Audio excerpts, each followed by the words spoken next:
Kwa shauri kidogo kwa siku ya leo, nilipenda tuweze kuchangia neno fulani wala swala fulani, tuweze kuitatua kidogo, tusikie kila mtu na panse yake, wazo yako gisi ilivyo kufatana na hii jambo ambayo ningependa kuzungumzia kuhusu kununua nyumba Afrika wala kununua manyumba nyingi Afrika. Na hapa unajikuta au kununua nyumba hapa kwenye huko, tuseme kama huko Amerika wala huko Canada. Ndazungumzia zaidi hapa Amerika. Kwa sababu gani? Ndio naelewa sistemu ya Amerika. Ya Canada sijui, sijawahi kuishi Canada. Sasa tutazungumza kwa hiyo swala. Kitu kia kwanza, unakuta mara mingi batu bengi ba Afrika bengi bebiko hapa. Tugusie zaidi kwa Kongole, community ya Kongole. Tukamate hata ba Burundi na wengine wote pia. Sibe tunaongea Kiswahili. Unakutaka ba mingi bananunua nyumba manyumbani huko nchini kwetu, ila sasa banashindwa kununua nyumba hapa Marekani. Ijapokuwa ukifanya utafiti mzuri, sio vibaya kwanza sio vibaya kununua nyumba nchini kwako. Kwa sababu gani? Vitu vitaweza vikaharibika Marekani saa yote ile. Unakuta wenye nchi wanatusirikia hapa, wanatufukuza si wote. Usikose mahali ambapo utafikia, hiyo ni ya muhimu. Wala kama uko na maproje, uko businesser, unakuwa business person na ulipenda ununue nyumba kwa ajili iweze kufaidisha manja nyingine, labda utapangisha huko, labda utaitia ma business fulani, utapangisha watu wa maagence, wale itakuwa ma maison de passage. Ile yote na dependre na nani yako, manake mpango wako, plan yako yenye ilisababisha uweze kununua hiyo nyumba. Lakini hasa kuko watu unakuta wananunua manyumba ya mingi, maparsele mingi, na unakuta kule valere haipandi sana sababu vile kisingepanda hapa Marekani. Sasa mimi kufatana na recommendation, na nakuwa napenda nimshaurie mtu. Utaweza kanunua nyumba Afrika, lakini usinunue nyingi, kwa sababu valere yake kama vile nilisema haipandaki mbio sawa vile valere yake hapa Marekani. Ndaleta avantage ya kununua nyumba hapa Marekani ni nini na nini? Kitu kia kwanza, ukinunua hapa Marekani nyumba, hata ni nyumba yenye wewe utaishi ndani kama uko na ile uwezo, sio kwa kila mtu, lakini kwenye mtu mwenye uko na uwezo wa kununua nyumba, hata ya bei chini utaweza kununua. Unajitahidi unasema ninunue nyumba, tuseme saa vile hauna pesa za mingi, pesa zako ni kidogo kwa hii miaka ya leo, wala hii mwaka ya 2025. Unanunua nyumba hata ile yenye utaweza, unasema gisi napangaka nyumba ya 1000 kwa mwezi ndio nalipaka mnyumba yangu mimi naishi, wala nalipaka 800 kwa mwezi. Acha nitafute nyumba yenye mimi ndaweza kulipa hiyo franga ya 800, na inabidi ukuwe na kazi juu wakupe, wala kama uko na cash ndio unanunua cash. Sasa unaambia hawa walenda, unawaambia mimi kufatana na uwezo yangu niko na gisi ya kulipa nyumba ya franga fulani. Hata kama kazi yangu inaonyesha naingiza pesa za zaidi, lakini kufatana na uwezo wangu napenda nyumba ya valere fulani juu nipate gisi ya kuishi ndani. Ile nyumba ukiikamata na inunua tuseme ya $100,000, uko gisi ya $100,000 wala ya $100,000. Ukinunua nyumba ya $100,000 ni kiozo, akiko kia mzuri kia kupendeza, sio kia lakini unaangalia kile kenye kiko livable, manake mtu ataweza kaishi ndani. Unakichukua kile kinyumba. Ukikichukua kile kinyumba, unaweka down payment kidogo eko juu kikuwe mzuri na kikufurahishi hata na wewe kidogo. Tafuta sasa pesa juu ni kia bei chini, kwa mwezi utaweza kutoka unalipa tu 800, 900, uchanga vyote ndani na vile vya property tax na vya insurance, home ownership insurance, vyote viko ndani. Tafuta sasa zingine pesa pembeni. Tafuta hawa wa jamaa wa Spanish banalombaka pesa kidogo juu unawalipa cash.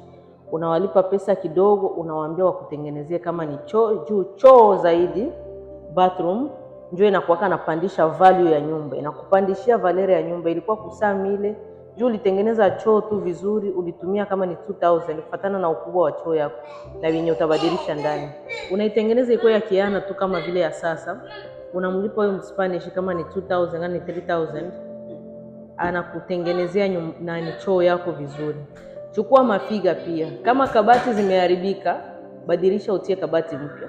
Kama hazijabadilika, paka rangi, badilisha appliance, maana yake unatia mafrigo kama ni ya mpya, unatia mafiga ile sehemu ya jiko ya kupigia ya mpya, unatengeneza pale kusink, labda update uifanye ya mpya, unafanya umatachi mdogo mdogo. Kama tapi naoza, badilisha tapi, utie.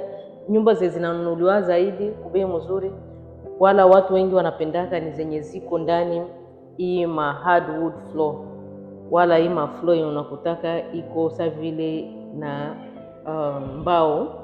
Hata kama itakuwa ni inaonekana saa mbao lakini ni ya plastiki, watu wengi wanakuwa na prefere ile paraporo ya nyumba yenye iko na tapi, juu hii iko easy ku clean. Ya tapi uko sasa ikiharibika inaanza kutoa maarufu mbaya. Unafanya ile update, ukipenda unaikala ndani, kama ukupenda kuendelea kuikala mwiyo nyumba, utaweza baada ya kutengeneza vile vitu kani ya pre-trauma, baada ya miezi 3 wala miezi 6, kamata hiyo nyumba. Baada ya kutengeneza hiyo, tafuta realtor wala unatuma wa appraiser, wanakuja wanaangalia, wanacheki bei ya nyumba itaweza kuwa ngapi. Hiyo nyumba mimi nakwambia, kama ulitengeneza tu kidogo kidogo, ulispend hata kama ni 5000 wala 10000 kuitengeneza tu ndani, uko na gisi ya kufaidika hata 50000 nyingine ya juu. Ukipata ile faida ya 50000, chukua sasa ile down payment. Kama unapenda ukamate nyumba nzuri, utaweza nunua nyingine nyumba, na kama unaamua kubaki mule, unabaki mule, wala unapangisha mtu, unachukua ile 50000 unanunua nyingine nyumba. Unaona kisi nyumba za huku zina faida ya mingi. Sasa compare sasa ya kunyumba sasa ya kwetu Afrika, labda Afrika inapishana, lakini twende na sehemu za huko Kongo kwetu, hata wale ambao wananunua manyumba Burundi, uangalie sasa value ya nyumba ya kule ya 20000 tangia ulinunua kisha kusaidia nini, kisha kufaidisha nini. Utakia kuta kama hii ya hapo kinunua iko na gisi ya kufaidisha. Wengi wanapuuzia, wanafungwa macho, hawataki kujifikiria kununua. Kama unaona hutaweza hata kiasi $1,000 kia $100,000, jikaze usave hata $30,000 $30,000, weka tu ya pamoja, nunua kingine kiozo kimoja kenye batu yote baisha kikatala, baisha kitoa kusoko juu kilikosa ukiuza, unaulizia huko. Sasa unapataka vile vya vile, unatafuta kama mtachangia familia wa ndugu zako, unatafuta hata 15,000 tu wengine, wala 20,000 $20,000. Tengeneza kile kinyumba, badilisha ule mdogo. Sasa vile nisema mafiga wese, unatengeneza, na kama ni msalo, kama ni matapi unatia, kama utatoa matapi utengeneze, utie mbao.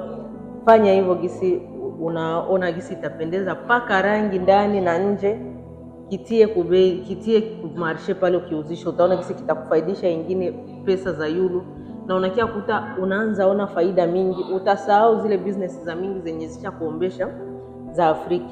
Ila ni vizuri kusaidia wa ndugu zetu wa Afrika, pia unajenga huko nako, unafanyisha mali. Sasa vile kisi nilisema, utaweza ukanunua nyumba Afrika, lakini usitarajie sana kufaidika kule, kwa sababu auishi kule. Kama unajijua unakuaga naishi kule muda mrefu, kienda unafanya miezi 6 mwaka, kisha ndio unarudi pale, ni sawa kuinvest kule kunyumba. Lakini hapa kwenye unaishi inabidi uanze kwanza investment za hapa, utaona gizo utafaidika. Hata mke wako, kama wewe ni baba, mke wako hataenda kazini, atabaki nyumbani, kwa sababu uko na faida nzuri inatoka manyumba.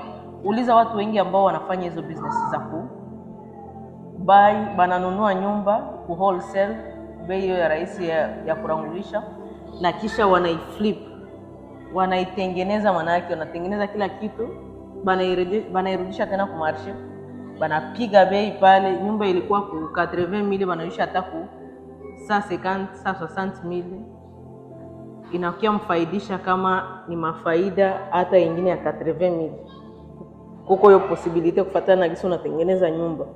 So hizo sio pesa kidogo, na zaidi kama unajua kazi ya mikono, fanya hiyo kazi, utaipenda sana. Na kwa video nyingine basi tuonane tena, na uweze kushare kwa mwingine, ucomment, ulike, ili tuweze kusaidiana. Sawa.